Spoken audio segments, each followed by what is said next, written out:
అలాగే కొంచెం salt paste చేసుకొని మంచిగా కలుపుకోండి.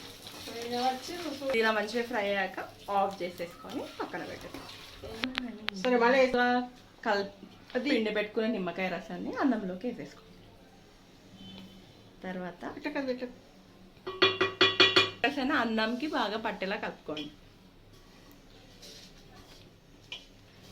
కొంచెం నువ్వుల పొడి వేసుకోండి.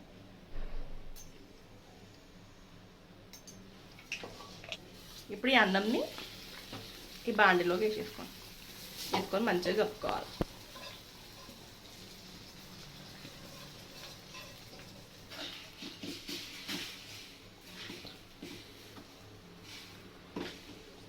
సో ఇలా కలిపేసుకుంటే